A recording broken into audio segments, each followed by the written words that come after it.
اعوذ باللہ من الشیطان الرجیم بسم اللہ الرحمن الرحیم صلی اللہ تعالی علی حبیبہ محمد وسلم۔ معزز خواتین و حضرات، سلسلہ سوالات و جوابات میں آج ہم جس موضوع پہ بات کریں گے وہ موضوع ہے امیر اور غریب۔ یہ ایسے دو ورڈ ہیں کہ جہاں بھی دنیا میں چلے جائیں ہمیں لوگ کہتے ہوئے نظر آتے ہیں کہ غریبوں کا خیال کرو، غریبوں کا یہ حال ہو گیا۔ لیکن اس نقطے پہ جب میں غور کر رہا تھا تو مجھے اس بات پہ آ کے ذہنی طور پر جھٹکا لگا کہ جن کو میں غریب سمجھتا ہوں کوئی مجھے غریب سمجھتا ہے۔ میں اس نقطے پہ غور و خوض کر رہا تھا تو میں نے چشم تصور میں دیکھا کہ میں جس کاروبار سے منسلک ہوں وہاں میرے ساتھ کچھ لوگ میرے ساتھ کام کرنے والے ہیں، اور میں اپنا سٹیٹس معلوم کرنے کے لیے چشم تصور میں ان کے گھروں میں جھانکا اور میری ایک جگہ میرے بارے میں ڈسکس ہو رہا تھا کہ جی علی اصغر صاحب بہت امیر آدمی ہے، اس کا کاروبار بڑا اچھا ہے، اس کے بینک بیلنس بھی ہیں، گاڑیاں بھی ہیں، گھر بار بھی ہے، ملازمین بھی ہیں، اور یہ وقتاً فوقتاً ہماری مدد بھی کرتا ہے، تو یہ امیر آدمی ہے۔ چشم تصور میں خوش ہو گیا کہ میں امیر آدمی ہوں۔ ابھی میری یہ خوشی چل ہی رہی تھی کہ تصور کی آنکھ نے ایک جمپ لگایا، مجھے ایسے مقام پہ لے گئی جہاں میرے بارے میں ایک سپیریئر کلاس میں ڈسکشن ہو رہی تھی۔ میرا کاروبار جن لوگوں کے ساتھ منسلک ہے سرکاری اداروں کے بڑے بڑے افسران ہیں، تو وہاں میرا ذکر اس انداز سے چل رہا تھا کہ یہ ایک شریف سا آدمی ہے، اس کو ہم نے اپنے ساتھ یہ کام کانٹریکٹس دے رکھے ہیں، اگر ہم چاہیں تو اس کی ساری امیری نکال کے پھینک دیں، 2-4-6 مہینے بل روک لیں تو اس کی امیری ساری غائب ہو جائے گی۔ اب وہاں جب یہ ڈسکشن میری تصور کی آنکھ نے دیکھی، مجھے لگا میں تو بہت غریب آدمی ہوں۔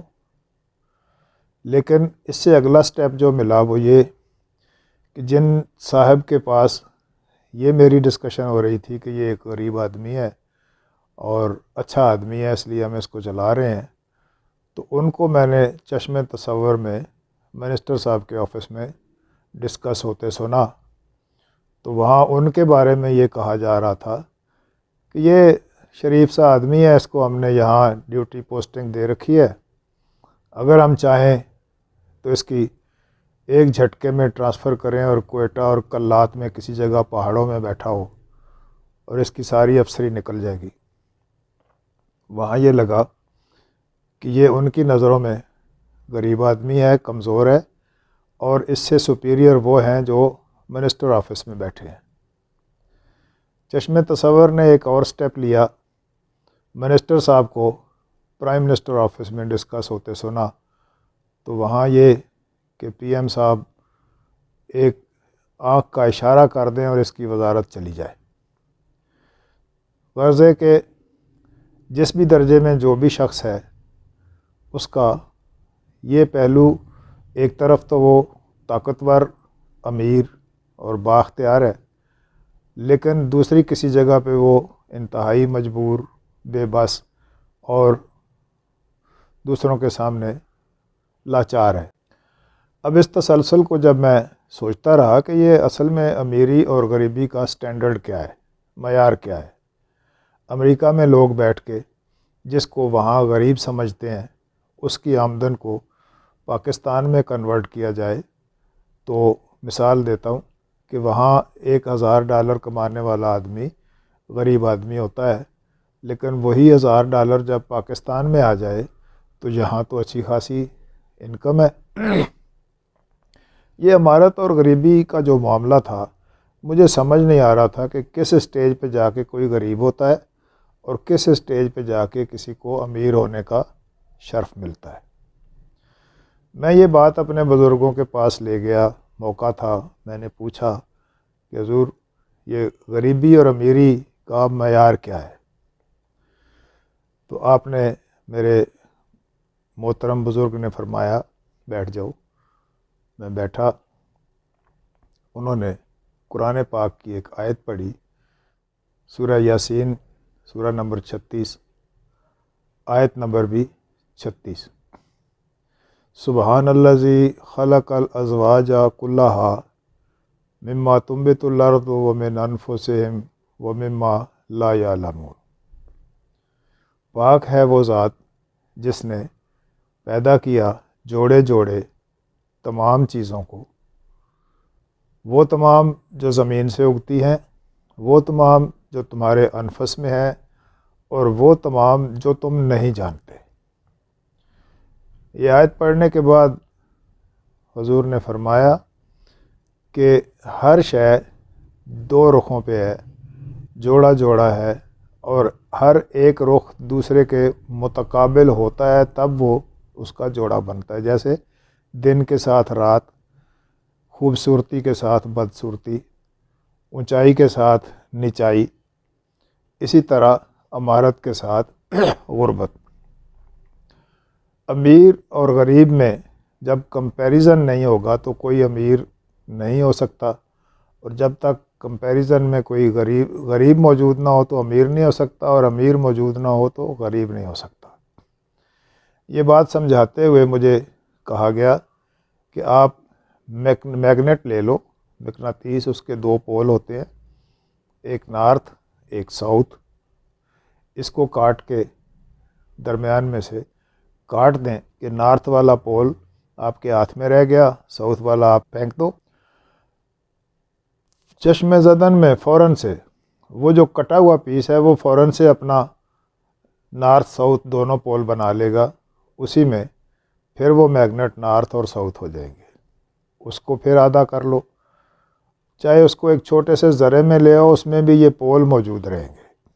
یہ بات سمجھاتے ہوئے فرمایا کہ ہر انسان کے اندر دو رخ موجود ہیں، ایک رخ محتاجی کا ہے اور ایک رخ استغنا کا ہے۔